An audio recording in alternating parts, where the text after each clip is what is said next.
जय हिंद आप सभी को। तो चलिए शुरुआत करते हैं। आज के इस क्लास में प्लेटफॉर्म बिहार पुलिस ड्राइवर का प्रैक्टिस सेट कंप्लीट करेंगे और आज के इस क्लास में प्रैक्टिस सेट नंबर 7 देखेंगे। और इसके पहले देखिए, इस बुक में 1 से लेकर 6 तक सारा प्रैक्टिस सेट करवा चुके हैं। तो आपका कोई भी क्लास बीच में छूट गया तो जाके प्लेलिस्ट चेक कीजिएगा, आपको 1 से लेकर 6 तक सारा क्लास मिल जाएगा। तो ध्यानपूर्वक पूरी क्लास को देखिएगा और अंत तक क्लास को ज़रूर देखिएगा, तभी आपको क्लास का 100% फ़ायदा मिलेगा। और लास्ट में आप लोग कमेंट कर दिया कि आप लोग का 100 में कितना मार्क्स आया। तो चलिए शुरुआत करते हैं प्रैक्टिस सेट नंबर 7। तो देखिए, प्रैक्टिस सेट नंबर 7 का पहला क्वेश्चन कह रहा है कि सत्यमेव जयते उक्ति कहाँ से ली गई, बताइए। क्वेश्चन कह रहा है कि सत्यमेव जयते उक्ति कहाँ से ली गई, बताइए। तो एक का से उत्तर होगा ऑप्शन नंबर बी, मुंडको उपनिषद से लिया है। कहाँ से लिया गया, तो मुंडको उपनिषद से लिया गया है। तो सत्यमेव जयते उक्ति मुंडको उपनिषद से ली गई है। और आधुनिक भारत में सत्यमेव जयते को पंडित मदन मोहन मालवीय ने लोकप्रिय बनाया था। नेक्स्ट आइए, क्वेश्चन नंबर 2 कह रहा है कि निम्नलिखित में से मगध साम्राज्य का कौन सा शहर गंगा सोन गंडक के संगम पर जो है ना बसा है, बताइए। क्वेश्चन कह रहा है कि निम्नलिखित में से मगध साम्राज्य का कौन सा शहर गंगा सोन और गंडक के संगम पर बसा है, बताइए कौन सा शहर है। तो 2 का से उत्तर होगा ऑप्शन नंबर 1 पाटलिपुत्र है। कौन सा शहर है, तो पाटलिपुत्र है। तो मगध साम्राज्य का पाटलिपुत्र शहर गंगा सोन और गंडक के संगम पर जो है ना बसा है। और याद रखिए कि मगध साम्राज्य के हर्यक वंश के शासक उदयन ने पाटलिपुत्र शहर की स्थापना किया था। नेक्स्ट ये करा कि सिंधु घाटी सभ्यता के निम्न में से किस स्थल को सबसे पहले खोजा गया था, बताइए। क्वेश्चन कह रहा है कि सिंधु घाटी सभ्यता के निम्न में से किस स्थल को सबसे पहले खोजा गया था, बताइए किस स्थल को खोजा गया था। तो 3 का सही उत्तर होगा ऑप्शन नंबर बी, हड़प्पा स्थल को जो है ना खोजा गया था। तो याद रखिए कि सिंधु घाटी सभ्यता के हड़प्पा स्थल का सबसे पहले खोजा गया था। और सिंधु घाटी सभ्यता भारत का जो है ना पहली जो है ना शहरी सभ्यता थी। नेक्स्ट आइए, करा कि भगवान बुद्ध ने अपने पहले धर्मोपदेश दिए थे, बताइए कहाँ दिए थे। क्वेश्चन कह रहा है कि भगवान बुद्ध ने अपने पहले धर्मोपदेश दिए थे कहाँ, बताइए। तो 4 का सही उत्तर होगा ऑप्शन नंबर सी, कहाँ दिए थे, तो सारनाथ में दिए थे। भगवान बुद्ध ने पहला धर्मोपदेश दिए बोले पूछेगा तो क्या होगा, सारनाथ। अगर सर्वाधिक बोलेगा तो श्रावस्ती में दिए थे, ठीक है, याद रखिएगा। नेक्स्ट आइए करा कि अर्थशास्त्र पुस्तक किसने लिखा, बताइए। अर्थशास्त्र पुस्तक किसने लिखा, बताइए। तो 5 का सही उत्तर होगा ऑप्शन नंबर बी, कौन लिखा, तो कौटिल्य लिखा। कौन लिखा, कौटिल्य लिखा। और इन्हीं का नाम जो है ना चाणक्य है। इन्हीं का नाम क्या है, तो चाणक्य है। और अर्थशास्त्र का संबंध किससे है, तो राजनीति और प्रशासन से है, ठीक है। चलिए आगे देखिए, कह रहा है कि मीराबाई किस काल की कवयित्री थी, बताइए। मीराबाई किस काल की कवयित्री थी, बताइए। तो 6 का सही उत्तर होगा ऑप्शन नंबर बी, क्या होगा, भक्ति काल की है। किस काल की है, तो भक्ति काल की है। नेक्स्ट आइए, कह रहा है कि बक्सर का युद्ध किस किस के बीच हुआ था, बताइए। बक्सर का जो युद्ध हुआ था किस किस के बीच हुआ था, बताइए। तो 7 का सही उत्तर होगा option number A, Mir Qasim और अंग्रेज के जो है ना बीच हुआ था बक्सर का युद्ध। और याद रखिए, अगर बक्सर का युद्ध पूछा कि बक्सर का जो युद्ध हुआ था कब हुआ था, तो याद रखिए 22 अक्टूबर 1764 को हुआ था। और बक्सर का जो युद्ध हुआ था मीर कासिम और अंग्रेज के बीच हुआ था, ठीक है। नेक्स्ट आइए, कह रहा है कि निम्नलिखित में से किसकी स्थापना गोपाल कृष्ण गोखले ने की थी, बताइए। कह रहा है निम्नलिखित में से किसकी स्थापना गोपाल कृष्ण गोखले ने किया था, किसकी स्थापना किया था। तो 8 का सही उत्तर होगा option number B, Bharatiya Samaj सेवक के स्थापना किसने किया था, गोपाल कृष्ण गोखले ने किया था। तो भारतीय समाज के सेवक की स्थापना गोपाल कृष्ण गोखले ने की थी। और गोपाल कृष्ण गोखले ने 1905 में पूना में भारतीय समाज सेवक संघ की स्थापना किया था, ठीक है। और इस संघ का उद्देश्य राष्ट्रवाद को बढ़ावा देना था और विशेषकर युवा में राष्ट्रवाद की भावना का जो है ना प्रसार करना था, ठीक है। तो ये सारे पॉइंट जो है ना याद रखिएगा। नेक्स्ट आइए, करा कि राजनीति कभी धर्म से अलग नहीं हो सकती है, यह किसने कहा था, बताइए। क्वेश्चन कर रहा है कि राजनीति कभी धर्म से अलग नहीं हो सकती है, यह किसने कहा था। तो 9 का सही उत्तर होगा ऑप्शन नंबर सी, महात्मा गांधी ने कहा था। कौन कहा था, महात्मा गांधी ने कहा था। नेक्स्ट आइए, कह रहा है कि निम्नलिखित में से किसे लोकनायक कहा जाता है, बताइए। किसको जो है ना लोकनायक कहा जाता है, बताइए। तो 10 का सही उत्तर होगा option number D, Jayaprakash Narayan को क्या बोलते हैं, लोकनायक के नाम से जो है ना जाना जाता है।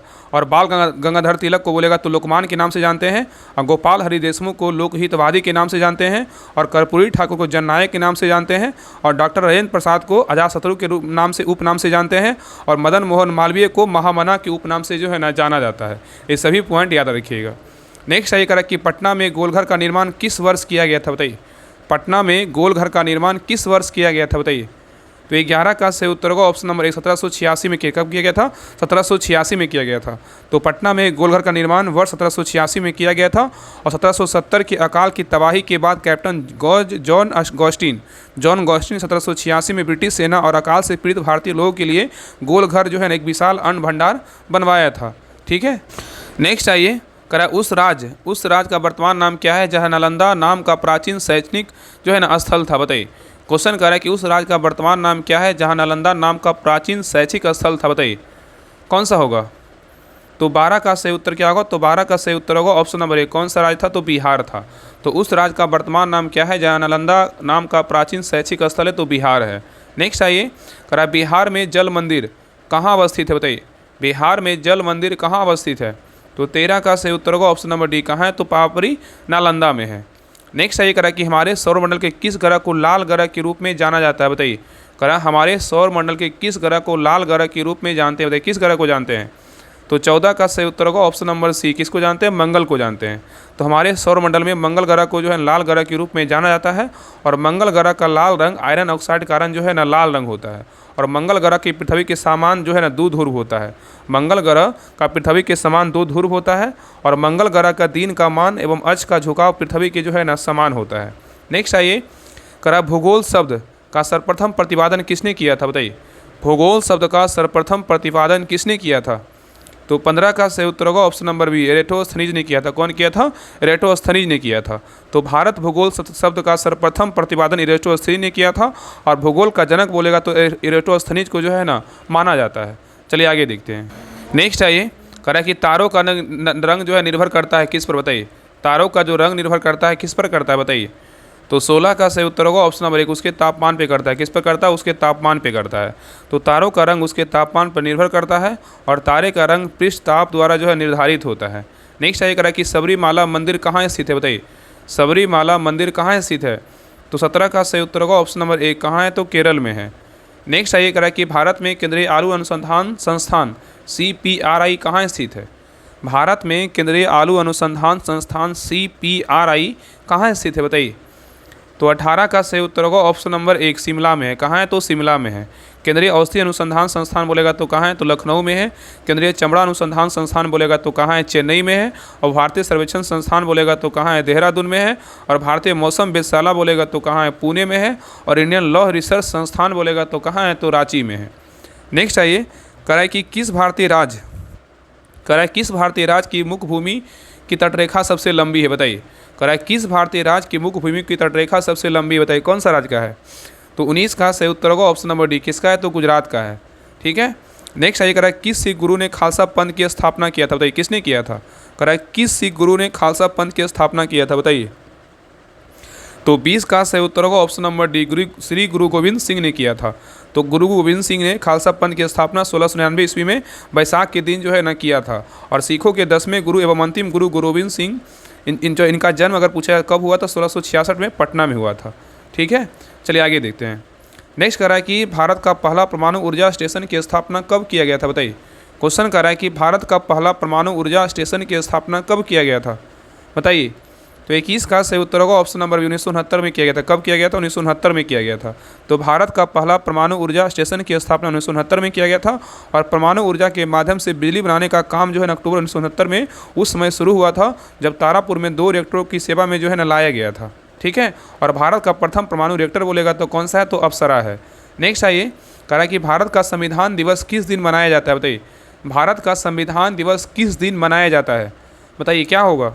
तो 22 का सही उत्तर होगा ऑप्शन नंबर डी। 26 नंबर को क्या मनाते हैं। तो भारतीय संविधान दिवस मनाते हैं। और भारत का संविधान जो है ना 26 नवंबर 1949 को बनकर तैयार हुआ था। और संविधान के प्रारूप समिति के अध्यक्ष बोलेगा तो डॉक्टर भीमराव अम्बेडकर के 150वीं जयंती के वर्ष के अवसर पर 26 नवंबर को जो है संविधान दिवस मनाया जाने लगा। ठीक है। 2015 से पूर्व 26 नवंबर को विधि दिवस के रूप में मनाया जाता था। ठीक है। नेक्स्ट आइए करा कि GST किस तरह का कर है। बताइए GST किस तरह का कर है।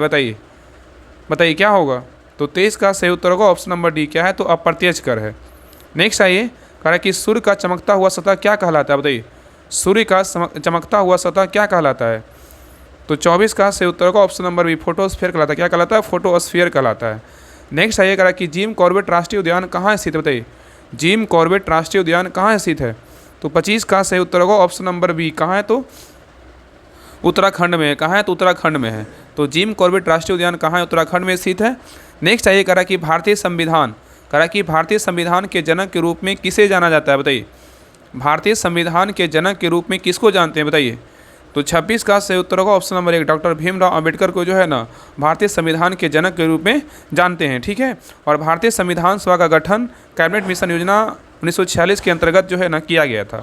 और 9 दिसंबर 1946 को संविधान सभा की प्रथम बैठक के नेता अस्थायी अध्यक्ष डॉक्टर सच्चिदानंद सिन्हा को जो है ना मतलब इनको जो है ना बनाया गया था, ठीक है। नेक्स्ट आइए करा कि यूनेस्को का मुख्यालय कहाँ है बताइए। यूनेस्को का मुख्यालय कहाँ है बताइए। तो 27 का सही उत्तर होगा ऑप्शन नंबर डी, कहाँ है तो पेरिस में। पेरिस कहाँ है तो फ्रांस में है। तो यूनेस्को का मुख्यालय कहाँ है तो पेरिस फ्रांस में स्थित है। और अगर यूनेस्को का फुल फॉर्म पूछेगा, यूनेस्को का फुल फॉर्म क्या होता है तो united nation educational scientific and cultural organisation होता है। अगर यूनेस्को का फुल फॉर्म पूछेगा तो क्या होगा तो united nation educational scientific and cultural organisation होता है। और इसका अगर स्थापना पूछेगा तो कब हुआ 1945 में इसका स्थापना किया गया था, ठीक है। नेक्स्ट आइए करा कि सरदार सरोवर बांध जो है ना किस नदी पर है बताइए। सरदार सरोवर बांध किस नदी पर है। तो 28 का सही उत्तर होगा ऑप्शन नंबर 1, नर्मदा नदी पर है। किस नदी पर है तो नर्मदा नदी पर है स्थित है, ठीक है, सरदार सरोवर बांध। नेक्स्ट आइए करा कि पूर्वी तट का सबसे पुराना कृत्रिम बंदरगाह कौन सा है बताइए। पूर्वी तट का सबसे पुराना कृत्रिम बंदरगाह कौन सा है बताइए। पूर्वी तट का सबसे पुराना कृत्रिम बंदरगाह कौन सा है बताइए। तो 29 का सही उत्तर होगा ऑप्शन नंबर सी, कौन सा है तो चेन्नई बंदरगाह है। क्या है तो चेन्नई बंदरगाह है, ठीक है। नेक्स्ट आइए करा कि भारत के अंतरिक्ष कार्यक्रम का जनक किसे माना जाता है बताइए। भारत के अंतरिक्ष कार्यक्रम का जनक किसे मानते हैं बताइए। तो 30 का सही उत्तर होगा ऑप्शन नंबर 1, विक्रम साराभाई को मानते हैं। किसको मानते हैं, विक्रम साराभाई को मानते हैं। तो भारत में अंतरिक्ष कार्यक्रम का जनक विक्रम साराभाई को माना जाता है।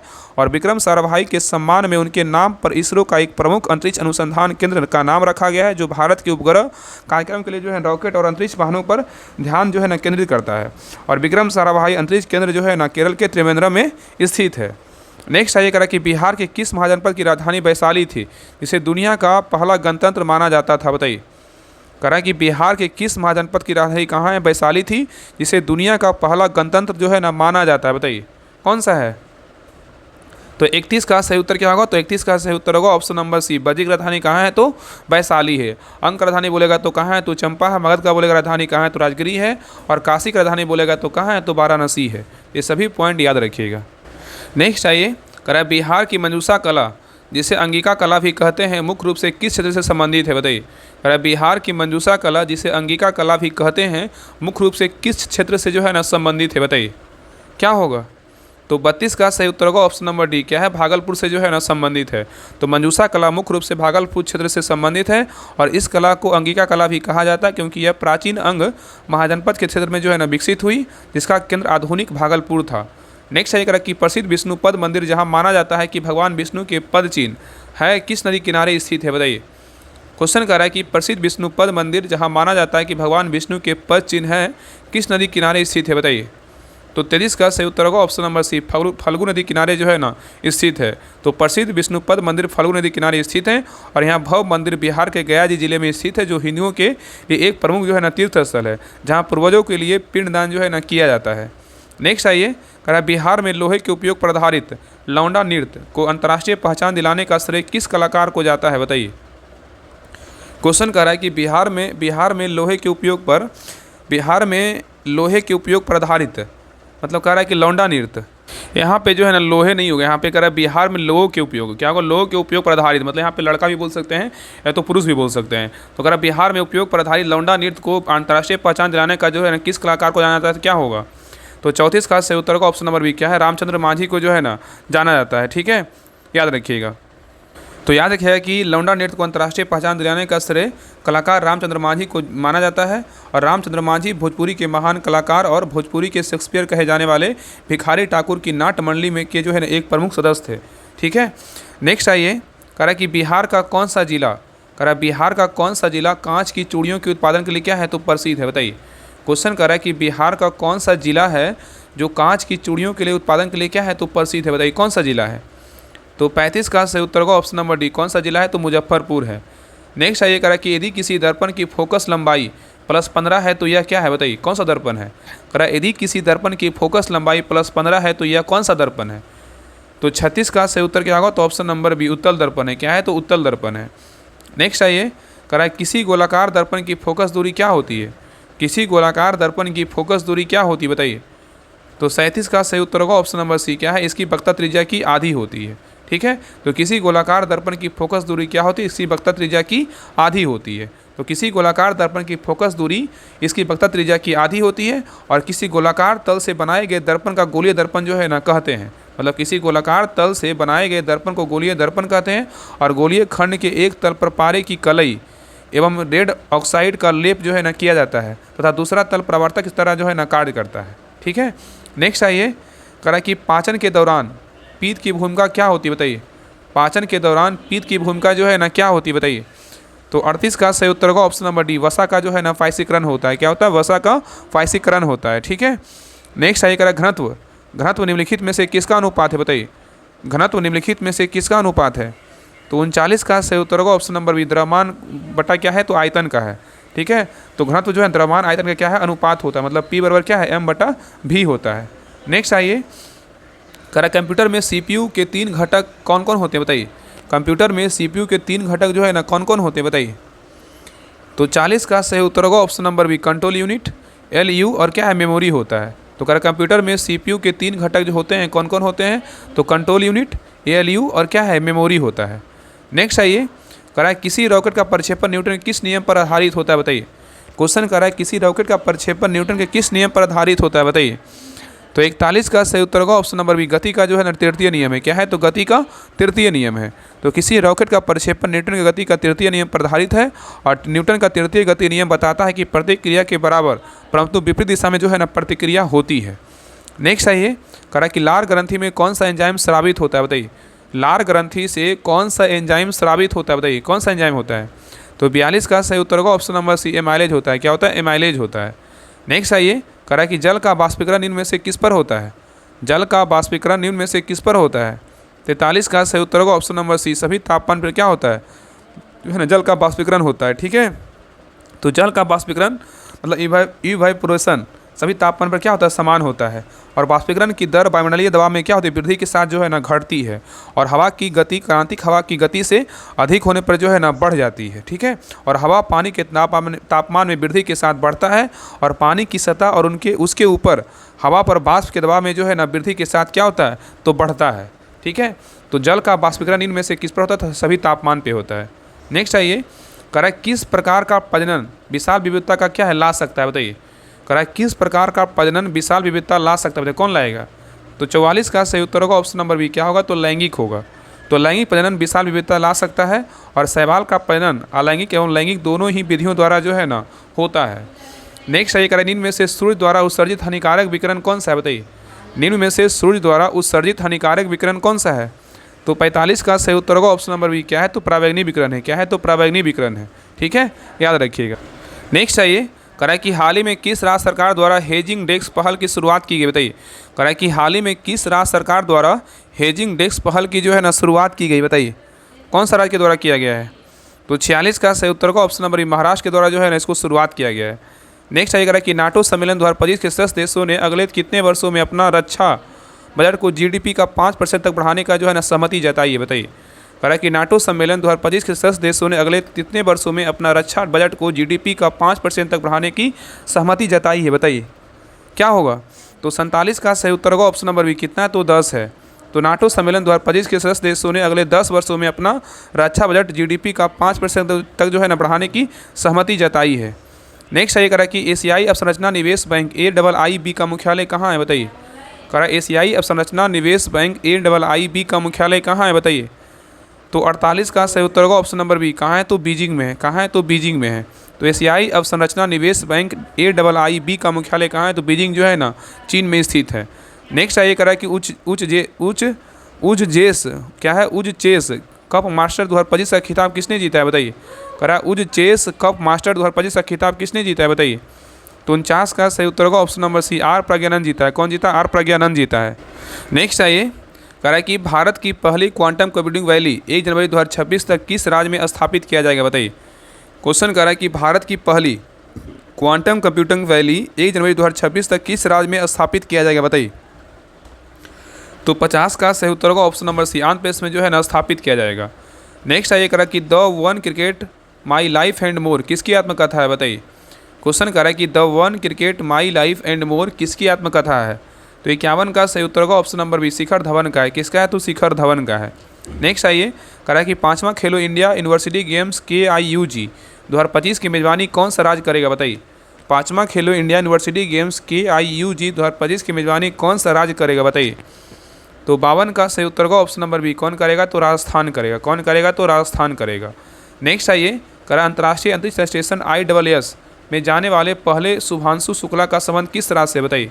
क्वेश्चन करा कि अंतर्राष्ट्रीय अंतरिक्ष स्टेशन ISS में जाने वाले पहले भारतीय शुभांशु शुक्ला का संबंध किस राज्य से है? तो 53 का सही उत्तर होगा option number B, Uttar Pradesh से है। कौन सा राज्य से? उत्तर प्रदेश से है। नेक्स्ट आइए, करा कि वैश्विक शांति सूचकांक 2025 में भारत की रैंकिंग क्या है? बताइए। वैश्विक शांति सूचकांक 2025 में भारत की रैंकिंग क्या है? बताइए क्या होगा? तो 54 का सही उत्तर क्या होगा? बी होगा। कितना होगा? 115वीं है। कितना? 115वीं है। तो वैश्विक शांति सूचकांक 2025 में भारत के स्थान कितना है? तो 115वीं है। और वैश्विक शांति सूचकांक एक वार्षिक रिपोर्ट है जिसे इंस्टीट्यूट फॉर इकोनॉमिक्स मतलब क्या है, इंस्टीट्यूट फॉर इकोनॉमिक्स पीस द्वारा जो है ना जारी किया जाता है। ठीक है। नेक्स्ट आइए, कह रहा है कि भारतीय किसान उर्वरक सहकारी संस्था इफको किस देश में अपना पहला विदेशी नैनो उर्वरक संयंत्र लगाएगी? बताइए। कह रहा है भारतीय किसान उर्वरक सहकारी संस्था इफको किस देश में अपना पहला विदेशी नैनो उर्वरक संयंत्र लगाएगी? बताइए कौन सा देश होगा? तो 55 का सही उत्तर होगा ऑप्शन नंबर बी, कौन सा देश है? तो ब्राज़ील है। तो भारतीय किसान उर्वरक सहकारी संस्था इफको ब्राज़ील में अपना पहला विदेशी नैनो उर्वरक संयंत्र क्या है? तो लगाएगी। और भारत में नैनो यूरिया की शुरुआत 4 वर्षों के बाद इफको ब्राज़ील में जो है ना नैनो मृदा पोषक तत्वों के निर्माण के लिए अपना पहला संयंत्र स्थापित कर रही है। नेक्स्ट आइएगा कि भारत सरकार के PM श्री योजना के चौथे चरण के तहत बिहार राज्य के कितने विद्यालयों का चयन किया गया है? बताइए। क्वेश्चन कर रहा है कि भारत सरकार के PM श्री योजना के चौथे चरण के तहत बिहार राज्य के कितने विद्यालयों का चयन किया गया? बताइए।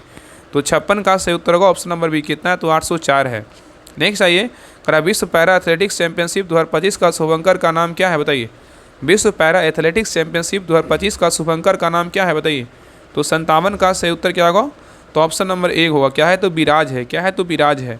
तो विश्व पैरा एथलेटिक्स चैंपियनशिप 2025 के शुभंकर का नाम क्या है? तो विराज है। और विश्व पैरा एथलेटिक्स चैंपियनशिप 2025 के लोगों का और शुभंकर का अनावरण दिल्ली के मुख्यमंत्री जो है रेखा गुप्ता ने किया है। ठीक है। नेक्स्ट आइए करा कि हिंदी भाषा की लघु कथाएँ 1/12 के लिए साहित्य अकादमी बाल साहित्य पुरस्कार 2025 से किसे सम्मानित किया जाएगा? बताइए। करा हिंदी भाषा की लघु कथाएँ 1/12 के लिए साहित्य अकादमी बाल साहित्य पुरस्कार 2025 से किसे सम्मानित किया जाएगा? बताइए। तो 58 का सही उत्तर क्या होगा? तो ऑप्शन नंबर सी, सुशील शुक्ला को जो है ना सम्मानित किया जाएगा। नेक्स्ट आइए, कह रहा है कि संघ लोक सेवा आयोग द्वारा किस नाम से एक नया पोर्टल लॉन्च किया गया है? बताइए। संघ लोक सेवा आयोग द्वारा किस नाम से एक नया पोर्टल लॉन्च किया गया है? बताइए। उस पोर्टल का नाम क्या है? तो 59 का सही उत्तर होगा ऑप्शन नंबर 1, प्रतिभा सेतु है। क्या है? प्रतिभा सेतु है। नेक्स्ट आइए, कह रहा है हाल ही में मंगोलिया का 34वां प्रधानमंत्री किसे नियुक्त किया गया? बताइए। कह रहा है कि हाल ही में मंगोलिया का 34वां प्रधानमंत्री किसे नियुक्त किया गया है? तो 60 का सही उत्तर होगा ऑप्शन नंबर ए, जंदान सतार गोम्बोज जाओ को जो है नियुक्त किया गया है। तो 13 जून 2025 को मंगोलिया का 34वां प्रधानमंत्री जदान सतर गोम्बोज जाओ को जो है नियुक्त किया गया। ठीक है। और मंगोलिया एशिया महाद्वीप में स्थित एक क्या है? स्थलरूप देश है। और मंगोलिया की राजधानी पूछेगा कहाँ है? उलान बटोर है। और मंगोलिया का मुद्रा बोलेगा तो क्या है? तो तुगरिक है। क्या है? मंगोलियन तुगरिक है। ठीक है। चलिए आगे देखते हैं क्वेश्चन नंबर 61 से क्या है? तो पार्ट्स और मोटर वाहन और क्या है? तो पार्ट्स का क्वेश्चन है। तो क्वेश्चन नंबर 61 का है एक त्रिकोणीय यातायात संकेत जिसमें एक गाय एक पशु या पशु का चित्र हो तो क्या चेतावनी देता है? बताइए। एक त्रिकोणीय यातायात संकेत जिसमें एक गाय या पशु का चित्र हो तो क्या चेतावनी देता है? बताइए। तो 61 का सही उत्तर होगा ऑप्शन नंबर सी, सड़क पर मवेशी होने की जो है ना संभावना है। नेक्स्ट आइए, करा वाहन की विद्युत प्रणाली में फ्यूज का क्या कार्य होता है? वाहन की विद्युत प्रणाली में फ्यूज का जो कार्य होता है क्या होता है? बताइए। तो 62 का सही उत्तर होगा ऑप्शन नंबर सी। क्या है? तो शॉर्ट सर्किट या ओवरलोड की स्थिति में सर्किट की जो है ना सुरक्षा करना होता है। नेक्स्ट आइए, करा कि ढलान वाली सड़क पर नीचे की ओर मुंह करके पार्किंग करते समय आपको वाहन के अगले पहियों को किस ओर मोड़ना चाहिए? बताइए। क्वेश्चन करा कि ढलान वाली सड़क पर नीचे की ओर मुंह करके पार्किंग करते समय आपको वाहन के अगले पहियों को किस ओर मोड़ना चाहिए? बताइए। तो 63 का सही उत्तर होगा ऑप्शन नंबर 1, सड़क के किनारे फुटपाथ की ओर जो है ना मुड़ना चाहिए। तो ढलान वाली सड़क पर नीचे की ओर मुंह करके पार्किंग करते समय आपको वाहन के अगले पहियों को सड़क के किनारे मतलब फुटपाथ की ओर जो है ना मुड़ना चाहिए। ठीक है। नेक्स्ट है ये करा कि वैध प्रदूषण नियंत्रण प्रमाण पत्र मतलब PUC के बिना गाड़ी चलाने पर क्या दंड हो सकता है? बताइए। क्वेश्चन कह रहा है कि वैध प्रदूषण मतलब नियंत्रण प्रमाण पत्र PUC के बिना गाड़ी चलाने पर क्या दंड हो सकता है, बताइए। तो 64 का सही उत्तर क्या होगा, तो ऑप्शन नंबर बी होगा, क्या होगा, जुर्माना, और क्या है, लाइसेंस का जो है निलंबन हो सकता है। ठीक है, तो याद रखिएगा ना कि वैध प्रदूषण नियंत्रण प्रमाण पत्र मतलब PUC के बिना गाड़ी चलाने पर दंड, जुर्माना या लाइसेंस का निलंबन हो सकता है। नेक्स्ट आइए, कह रहा है कि BS6 मतलब BS6 भारत स्टेज 6 उत्सर्जन मात्रक मतलब BS4 की तुलना में क्यों बेहतर है, बताइए। कह रहा है BS6 मतलब भारत स्टेज 6 उत्सर्जन मानक मतलब BS4 की तुलना में क्यों बेहतर है, बताइए। तो 65 का सही उत्तर क्या होगा, तो ऑप्शन नंबर बी, यह सल्फर जैसे प्रदूषकों को काफ़ी हद तक जो है ना कम करता है। नेक्स्ट ये कह रहा है कि वाहन में डिफरेंशियल का क्या कार्य है, बताइए। वाहन में डिफरेंशियल का क्या कार्य है, बताइए। तो 66 का सही उत्तर होगा ऑप्शन नंबर बी, मोड़ लेते समय दोनों पहियों को अलग अलग गति से घूमने की अनुमति देना। नेक्स्ट ये कह रहा है कि सड़क पर सफ़ेद या पीली तिरछी रेखाओं से बने हैचिंग क्षेत्र का क्या अर्थ है, बताइए। कह रहा है सड़क पर सफ़ेद या पीली तिरछी रेखाएं से बने हैचिंग क्षेत्र का क्या अर्थ है, बताइए। तो 67 का सही उत्तर होगा ऑप्शन नंबर बी, आपको इस क्षेत्र में गाड़ी नहीं चलानी चाहिए। ठीक है, तो सही उत्तर क्या होगा, तो ऑप्शन नंबर बी होगा। नेक्स्ट ये कह रहा है कि घने कोहरे में गाड़ी चलाते समय आपको क्या करनी चाहिए, बताइए। घने कोहरे में गाड़ी चलाते समय आपको क्या करनी चाहिए। तो 68 का सही उत्तर होगा option number B, low beam जो है ना हेडलाइट और फॉग लैम्प का जो है ना उपयोग करें। तो घने कोहरे में मतलब घने कोहरे में याद रखिएगा कि गाड़ी चलाते समय आपको लो बीम हेडलाइट्स और फॉग लैम्प का जो है ना उपयोग करें। नेक्स्ट ये कह रहा है किस वाहन को सड़क पर रास्ता पाने का बिना शर्त जो है ना अधिकार है। कह रहा है किस वाहन को सड़क पर रास्ता पाने का बिना शर्त जो है ना अधिकार है, बताइए किसका है। तो 69 का सही उत्तर होगा ऑप्शन नंबर सी, एम्बुलेंस और क्या है, फायर सर्विस वाहन को जो है ना बिना शर्त क्या है, तो अधिकार है। तो याद रखिए किसी वाहन को सड़क पर रास्ता पाने का बिना शर्त अधिकार एम्बुलेंस और फायर सर्विस वाहन है। ठीक है, नेक्स्ट क्वेश्चन पे आइए। नेक्स्ट आइए कह रहा है यदि आप किसी दुर्घटना स्थल पर सबसे पहले पहुंचते हैं तो आपका सबसे पहला कदम जो है ना क्या होना चाहिए, बताइए। कह रहा है यदि आप किसी दुर्घटना स्थल पर सबसे पहले पहुंचते हैं तो आपका सबसे पहला कदम क्या होना चाहिए। तो 70 का सही उत्तर होगा ऑप्शन नंबर बी, चेतावनी संकेत लगाकर घटनास्थल को जो है ना सुरक्षित करना है। नेक्स्ट आइए कह रहा है अत्यधिक गति से वाहन चलाने मतलब धारा 183 पर हल्के मोटर यान के लिए कितना जुर्माना है। कह रहा है अत्यधिक गति से वाहन चलाने मतलब धारा 183 पर हल्के मोटर यान के लिए कितना जुर्माना है। तो 71 का सही उत्तर होगा ऑप्शन नंबर बी, कितना, तो 1000 से 2000 रुपया है। नेक्स्ट आइए कह रहा है कि सचेतक सड़क चिन्ह जो आगे के खतरों के बारे में चेतावनी देते हैं किस आकार के होते हैं। कह रहा है सचेतक सड़क चिन्ह जो आगे के खतरों के बारे में चेतावनी देते हैं किस आकार के होते हैं। तो 72 का सही उत्तर होगा ऑप्शन नंबर सी, क्या होते हैं, त्रिभुजाकार होते हैं। तो सचेतक सड़क चिन्ह जो आगे के खतरों के बारे में चेतावनी देते हैं वो क्या होते हैं, त्रिभुजाकार होते हैं। नेक्स्ट आइए कह रहा है कि सूचनात्मक सड़क पर चिन्ह समान तौर पर किस रंग के होते हैं। सूचनात्मक सड़क चिन्ह समान तौर पर किस रंग के होते हैं।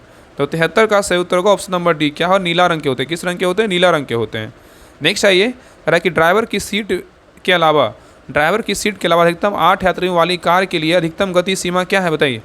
ड्राइवर की सीट के अलावा अधिकतम जो है ना 8 यात्रियों वाली कार के लिए अधिकतम गति सीमा क्या होनी चाहिए, बताइए। तो 74 का सही उत्तर होगा ऑप्शन नंबर सी, कितना होनी चाहिए, 100 किलोमीटर प्रति घंटा होनी चाहिए। ठीक है, तो ड्राइवर की सीट के अलावा अधिकतम 8 यात्रियों वाली कार मतलब M1 श्रेणी के लिए राष्ट्रीय राजमार्गों की अधिकतम गति सीमा जो है ना 100 किलोमीटर प्रति घंटा होनी चाहिए। ठीक है, और भारत में वाहनों के लिए गति सीमा सड़क के प्रकार के आधार पर सड़क परिवहन और राजमार्ग मंत्रालय द्वारा जो है निर्धारित की जाती है। ठीक है, नेक्स्ट क्वेश्चन पे आइए करा हॉर्न बजाना मना है का चिन्ह समानता किन क्षेत्रों के पास लगाया जाता है, बताइए। कह रहा है हॉर्न बजाना मना है का चिन्ह समानता किन क्षेत्रों के पास लगाया जाता है, बताइए। तो 75 का सही उत्तर क्या होगा, तो ऑप्शन नंबर सी, अस्पतालों और स्कूलों के पास जो है ना लगाया जाता है। नेक्स्ट आइए कह रहा है कि रक्त में अल्कोहल की मात्रा मतलब सी में प्रत्येक जो है ना 0.05% की वृद्धि से दुर्घटना का जोखिम कितना बढ़ जाता है, बताइए। तो 76 का सही उत्तर होगा ऑप्शन नंबर 1, क्या होता है, दोगुना हो जाता है। तो रक्त में जो है अल्कोहल की मात्रा मतलब BAC में प्रत्येक 0.05 की वृद्धि से दुर्घटना का जोखिम जो है ना दोगुना हो जाता है। ठीक है, याद रखिएगा यहाँ पे जो है ना BAC कर लीजिए, क्या, BAC। नेक्स्ट आइए करा कि सड़क दुर्घटना के बाद पहले घंटे को क्या कहा जाता है जिसमें तत्काल चिकित्सा सहायता जीवन बचा सकती है, बताइए। क्वेश्चन करा सड़क दुर्घटना के बाद पहले घंटे को क्या कहा जाता है जिसमें तत्काल चिकित्सा सहायता जीवन जो है ना बचा सकती है, बताइए।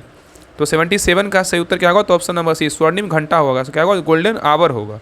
ठीक है, तो सड़क दुर्घटना के पास के पहले घंटे को स्वर्णिम घंटा मतलब गोल्डन आवर कहा जाता है जिसमें तत्काल चिकित्सा सहायता को जीवन मतलब बचा सकती है। ठीक है, नेक्स्ट आइए करें, ड्राइवर की सीट के अलावा अधिकतम 8 यात्रियों वाली कार के लिए अधिकतम गति सीमा देखिए, क्वेश्चन क्या है, रिपीट हुआ है, बताइए क्या होगा, तो अभी बताएं कितना होगा, 100 किलोमीटर प्रति घंटा होगा। नेक्स्ट आइए करें कि जेब्रा क्रॉसिंग का मुख्य उद्देश्य क्या होता है, जेब्रा क्रॉसिंग का मुख्य उद्देश्य जो होता है क्या होता है, तो 79 का सही उत्तर होगा ऑप्शन नंबर सी, पैदल चलने वाले को सड़क पार करने की सुविधा का क्या होगा, अधिकार देना। तो कह रहा है कि जेब्रा क्रॉसिंग का मुख्य उद्देश्य क्या होता है, तो पैदल चलने वाले को सड़क पार करने की सुविधा का क्या है, अधिकार देना है। नेक्स्ट आइए कह रहा है कि यान में अधिक भार लादने, यान में अधिक भार लादने मतलब धारा 194 पर कितना न्यूनतम जुर्माना है, बताइए। यान में अधिक भार लादने मतलब धारा 194 पर कितना न्यूनतम जुर्माना है, तो 80 का सही उत्तर होगा ऑप्शन नंबर डी, कितना है, तो 20,000 रुपया है, कितना है, तो 20,000 रुपया है। नेक्स्ट आइए करें, गाड़ी के रेडिएटर फैन, गाड़ी के रेडिएटर फैन का मुख्य कार्य क्या होता है, गाड़ी के रेडिएटर फैन का मुख्य कार्य क्या होता है, तो 81 का सही उत्तर होगा ऑप्शन नंबर बी, जब गाड़ी रुकी या धीमी चल रही हो तब रेडिएटर के माध्यम से हवा खींचकर जो है इंजन को ठंडा करना होता है। नेक्स्ट क्वेश्चन पे आइए। नेक्स्ट है करें, यदि ड्राइविंग के दौरान डैशबोर्ड पर एबीएस की चेतावनी बत्ती वार्निंग लाइट पर लगातार जलती रहे तो इसका क्या अर्थ है, बताइए।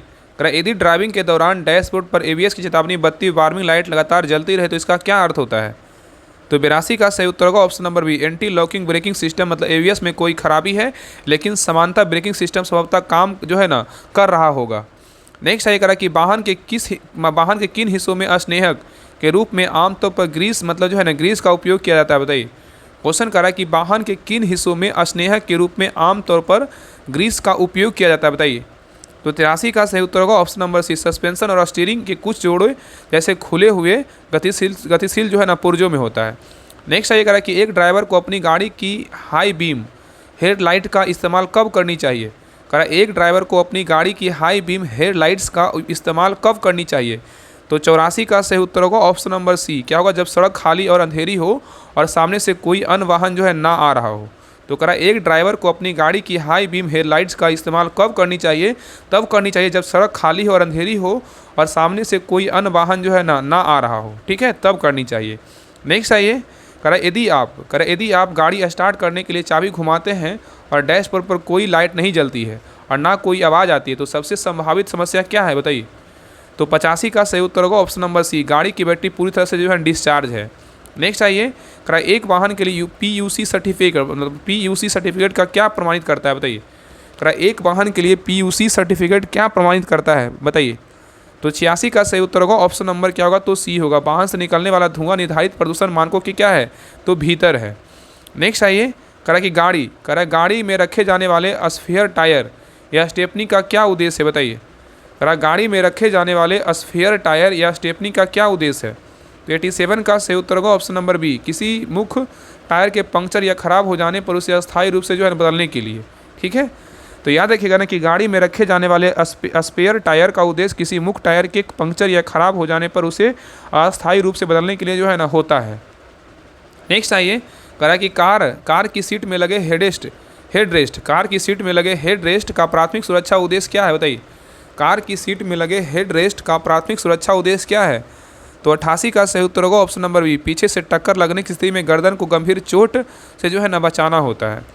नेक्स्ट आइए करा कि ब्रेकिंग सिस्टम में ब्रेक लाइंस का क्या काम है, ब्रेकिंग सिस्टम में ब्रेक लाइंस का क्या काम है, तो 89 का सही उत्तर होगा option number B, brake fluid को मास्टर सिलेंडर से पहियों के जो है ना ब्रेक तक क्या होता है, तो पहुंचाना होता है।